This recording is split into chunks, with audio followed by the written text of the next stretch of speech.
दोस्तों नमस्कार। दोस्तों मैं सतबीर दलाल अपने YouTube के भारत लिंक चैनल पर आपका स्वागत करता हूं।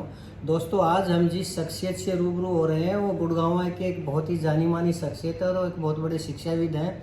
आप इनके चेहरे को देखकर इनकी उम्र पर मत जाइए, क्योंकि ये एक स्कूल के सफल संचालक तो हैं ही हैं, एक उद्योगपति भी हैं और एक बहुत बड़े समाज सेवी भी हैं। तो इतनी कम उम्र में जो इन्होंने उपलब्धि प्राप्त की है उसके लिए वास्तव में ये तारीफ के काबिल हैं। ये हैं कासन गांव के कैप्टन आर मेमोरियल स्कूल के डायरेक्टर देशराज यादव जी।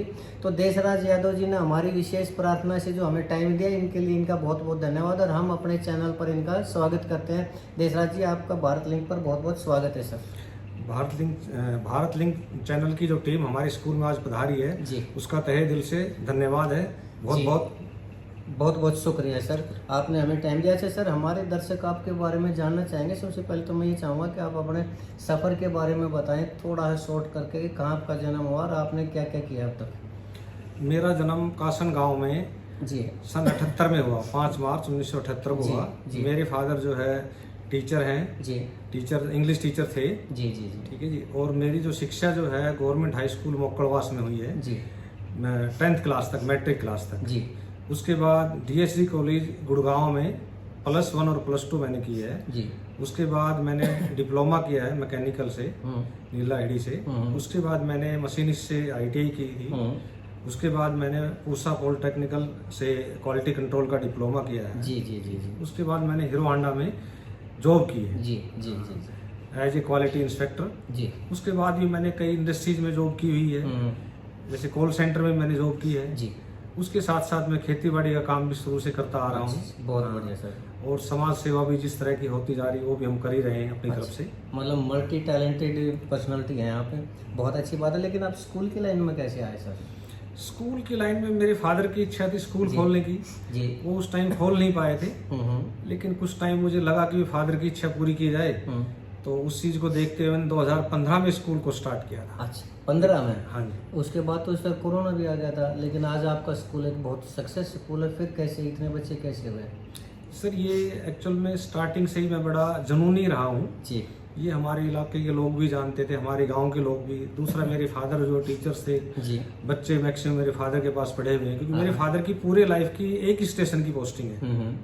ठीक है। बोला ऐसा मिलता नहीं, बहुत रियल चांस होता है। तो एक ही ठीक है। स्टेशन की सर्विस है तो उनका भी इफेक्ट था, प्लस में मेरे को भी जुनून नहीं समझते थे लोग। और फिर मैं मल्टीपर्पज तो था ही भाई, पढ़ना भी काम भी करना कमाना भी सारी चीजें थी। जी जी जी। तो उस जुनून को देखते हुए लोगों को पता था कि ये कुछ बड़ा करेगा या अच्छा करेगा, तो मतलब भरोसा जो था वो लोगों को कहीं ज्यादा था कहीं ना कहीं। जी जी जी। मेरी फैमिली के ग्राउंड पे लगाओ या मेरे चेहरे पे लगाओ या जिस भी तरह से लगाओ।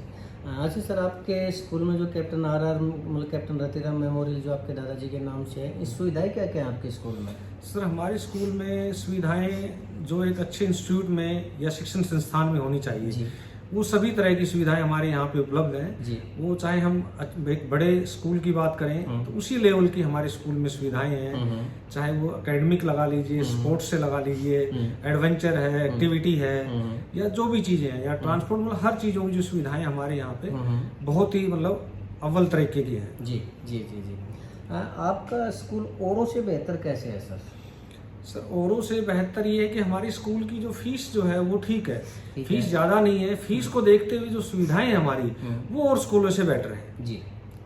एक बात बताइए सर, देखिए मैं देखता हूँ यहाँ और आपके गांव में भी पता है, मानेसर का भी पता है, कितने ज़्यादा स्कूल। मान लीजिए मैं अभिभावक हूँ, मैं अपने बच्चे को किसी न किसी स्कूल में, मैं ये चाहता हूँ जो सबसे बेहतर स्कूल है उसमें मैं अपने बच्चे का दाखिला करवाऊँ। तो आपके स्कूल में क्यों करवाऊँ मैं? कैसे मेरे बच्चे का फ्यूचर वो सुरक्षित है आपके स्कूल में, ये बताएँ। सर इसके लिए तो देखिए आपकी अपनी जो भावना है या आप ठीक है, आपकी जो भावना है या अदर जो आपके लिंक में जो पेरेंट्स हैं जिनके बच्चे हमारे यहाँ ऑलरेडी पढ़ते हैं, जी जी जी, आप उनसे कहीं ना कहीं फीडबैक लेंगे तो वो कहाँ आपको रिस्पांस देते हैं, किस तरह का पॉजिटिव है, किस तरह का नेगेटिव है। तो उन चीजों को देखते हुए ही आप देखो इस चीज का डिसीजन लेंगे। उसके अलावा तो आपके पास बहुत से ऑप्शंस होते हैं स्कूल के बारे में पता करने का, हर चीज के बारे में। लेकिन सर मैं कई चीज़ें देखता हूँ, अभिभावक भी जब स्कूल में जाता हूँ तो अभिभावक भी मिलते हैं बाहर गेट पर। बहुत से स्कूलों के अभिभावक ये आरोप लगाते हैं, सर सरकारी स्कूल वाले तो फीस लेते हैं, ये इतनी ज़्यादा फीस लेते हैं और इसके अलावा स्कूल के अंदर ही कापी किताबें स्टेशनरी देते हैं, उसमें से भी कमीशन लेते हैं, कैसा है क्या? और इतनी ज़्यादा प्राइवेट स्कूलों की फीस क्यों होती है? सर देखिए, किताबों में उनमें कमीशन नहीं लेते। हाँ। एनसीईआरटी की जो बुक होती है वो हमारे यहाँ भी इतने की मिलती है, और बाहर से आप लेंगे जहाँ से भी लेंगे उतने की ही मिलेगी। जी जी जी। ये तो केवल एक पेरेंट्स की या बच्चों की सुविधाओं के लिए, उनको दर दर का भटकना ना पड़े, यहाँ बाजार ना जाना पड़े, या मतलब उनका टाइम वेस्ट ना हो, एक तरह की सुविधा प्रदान की गई है। इसमें ऐसा कुछ नहीं होता कि कोई कमीशन होता है या ऐसा कुछ है, ऐसा नहीं है।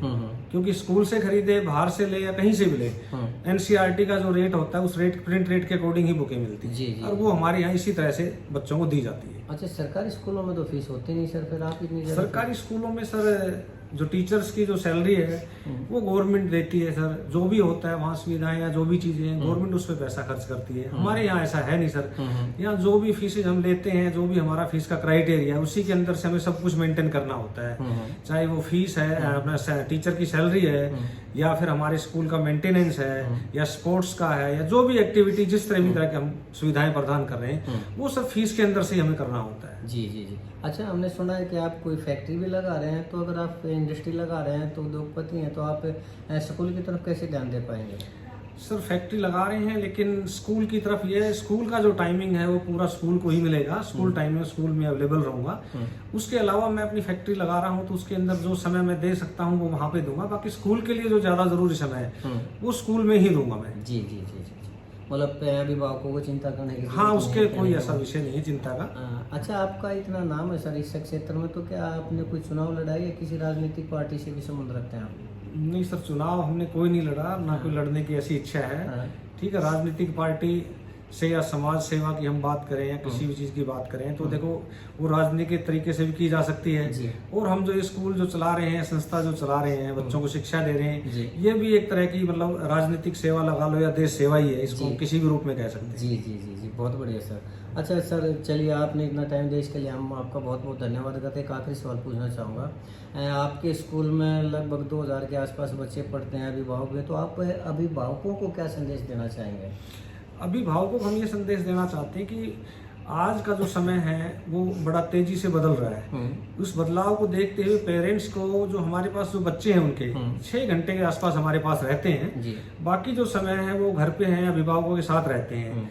तो अभिभावकों को स्कूल के साथ साथ ये दोनों हाथों से ताली बजती है। जब पेरेंट्स भी हमें कोऑपरेट करेगा, स्कूल भी कोऑपरेट करेगा, बच्चा तभी आगे बढ़ पाएगा। लेकिन जो बच्चों का जो समय है, अभिभावक को वो समय घर पे बच्चों के लिए देना होगा, जिससे वो हर किसी तरह की गलत गतिविधियों से या गलत संगतों से, किस तरह के लोगों में बैठ रहा है, किस तरह के लोगों में नहीं बैठ रहा है, उनसे उनका बचाव किया जा सके।